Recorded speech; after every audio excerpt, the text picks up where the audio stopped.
Assalamualaikum warahmatullahi wabarakatuh. Selamat pagi, salam sejahtera untuk kita semua.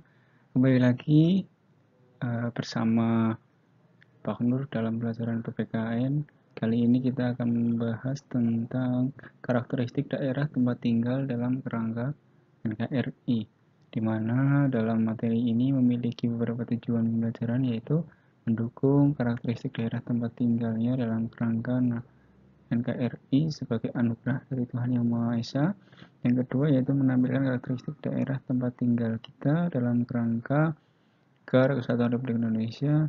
Dan yang ketiga, mengasosiasikan karakteristik daerah tempat tinggal kita di dalam kerangka Negara Kesatuan Republik Indonesia. Dan yang keempat adalah mewujudkan karakteristik daerah tempat tinggal kita di dalam kerangka Negara Kesatuan Republik. Yang pertama, yaitu makna persatuan dan kesatuan. Persatuan adalah gabungan dari beberapa bagian yang sudah bersatu, berserikat, atau menjadi serikat. Jadi gabungan itu memiliki arti ikatan atau kumpulan dan sejenisnya yang terdiri dari beberapa bagian dan menjadi satu kesatuan. Jadi misalkan kalian dari bermacam-macam SD terus masuk di kelas 7, baik 7A sampai 7G, itu merupakan contoh dari gabungan, contoh dari persatuan yang terdiri dari gabungan beberapa ikatan yang tadinya berpisah, yang tadinya berbeda-beda, lalu bersatu menjadi satu kesatuan yang utuh. Persatuan dan kesatuan juga memiliki arti keinginan untuk bersatu dalam beberapa peristiwa perjuangan bangsa.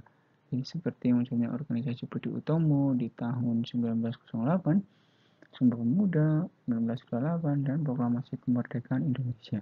Jadi keinginan negara kita atau keinginan kita dalam bersatu itu sudah ada sejak 1908, di mana organisasi Budi Utomo adalah organisasi pelopor pertama pendidikan yang dimana masyarakat Indonesia itu boleh mengenyam pendidikan, ya, boleh bersekolah.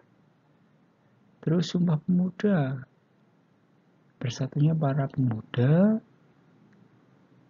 yang nantinya membentuk suatu identitas di dalam negara Indonesia. Jadi dari bahasa, dari tanah air, itu ada di situ. Terus yang terakhir yaitu Proklamasi Kemerdekaan Indonesia, di mana proklamasi ini adalah menjadi sejarah puncak bagi bangsa Indonesia, menyatukan seluruh orang, seluruh golongan, lapisan masyarakat untuk bersatu padu membangun negara Indonesia, ya, awalnya. Nah, kesatuan dan kesatuan bangsa Indonesia adalah bersatunya berbagai suku, bangsa, bahasa, dan adat istiadat yang ada di wilayah negara Indonesia dalam sebuah ikatan yang bernama Negara Kesatuan Republik Indonesia atau NKRI. Jadi bersatunya suku, ya, negara Indonesia memiliki ribuan suku yang mendiami dari Sabang sampai Merauke dan dari Miangas sampai Pulau-Rote.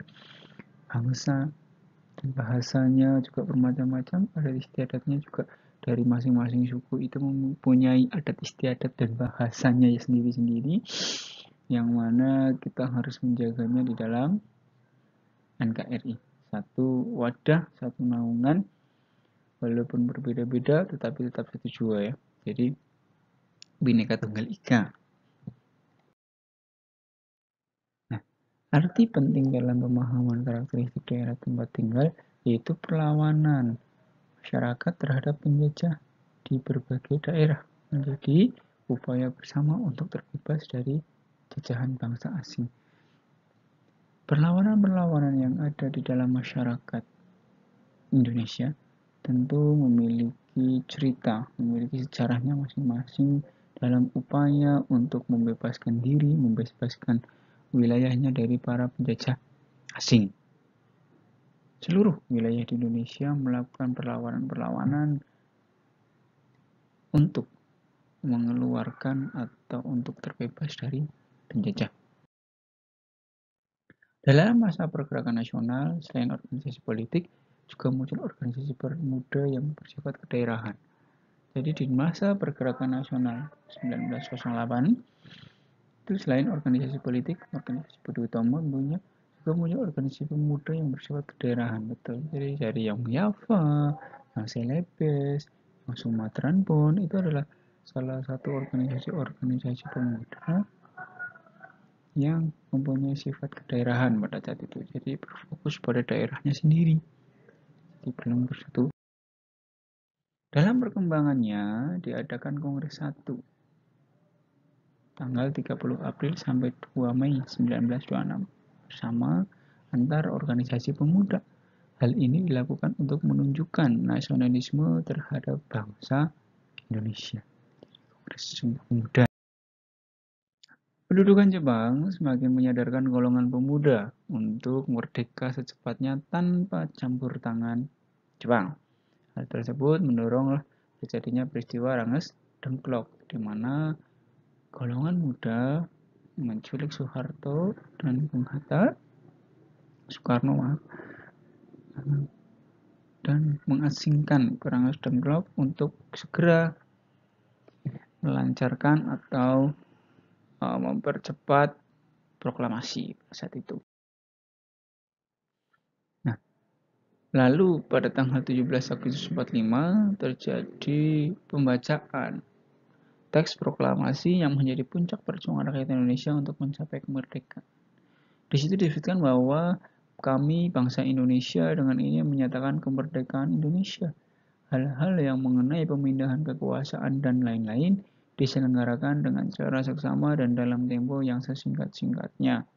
Karena hari 17 bulan 8 tahun 05 atas nama bangsa Indonesia Soekarno-Hatta. Teks tersebut ditandatangani oleh Soekarno dan Hatta mengatasnamakan bangsa Indonesia.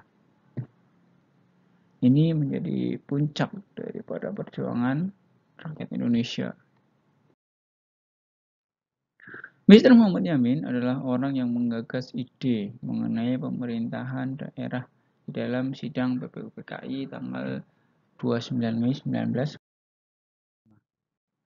Dalam penyelenggaraannya, pemerintah diterapkan sistem otonomi daerah, yaitu pemberian kewenangan kepada daerah untuk mengelola daerahnya masing-masing.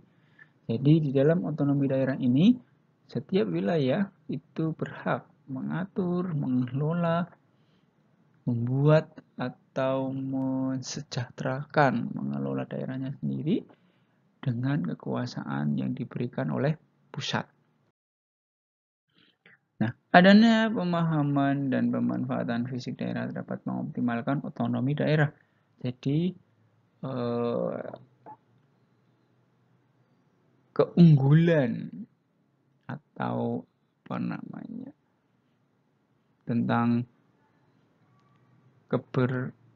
kebaikan atau bukan pemanfaatan fisik ini bisa dijadikan untuk destinasi wisata ya, seperti itu ya. Nah, kearifan lokal itu memiliki peran penting untuk membangun budaya masyarakat di suatu daerah. Berbagai nilai yang dianut juga dapat menggambarkan martabat dan budaya masyarakat setempat. Jadi budaya-budaya yang sudah ada dari sejak zaman dulu, dari warisan nenek moyang, itu bisa diteruskan menjadi sebuah nilai yang menggambarkan sebuah budaya yang ada di masyarakat tersebut. Tentu karena masyarakat Indonesia jumlahnya sangat banyak dan memiliki budaya-budaya yang beragam, oleh sebabnya ini menjadi harta warisan budaya bagi bangsa Indonesia. Sejatinya di dalam hidup berbangsa dan bernegara di Indonesia itu kita harus ada sikap yang dihindari, yaitu sikap etnosentrisme, mementingkan sukunya sendiri. Jadi kita tidak boleh mementingkan sukunya sendiri, karena walaupun berbeda tetapi kita memiliki tujuan yang sama ya, Bhinneka Tunggal Ika, sesuai dengan nilai-nilai yang ada Pancasila. Sikap etnosentrisme pasti menimbulkan konflik di dalam masyarakat. Berbagai kasus dan isu mengenai syara sangat berpotensi menimbulkan pertentangan karena perbedaan. Jadi karena perbedaan-perbedaan yang sangat banyak yang ada di Indonesia, baik mengenai syara, itu kita harus meninggikan sikap toleransi. Etnosentrisme harus dihindari oleh tiap warga negara karena untuk menjunjung nilai kesatuan yang berprinsip pada Bhinneka Tunggal Ika. Jadi karena negara kita adalah negara yang beragam, memiliki jumlah suku dan jumlah budaya yang beragam, memiliki adat istiadat yang beragam juga. Jadi kita tidak boleh menjunjung tinggi dan membanggakan suku kita terhadap dan menjelekan suku-suku lain. Tidak boleh.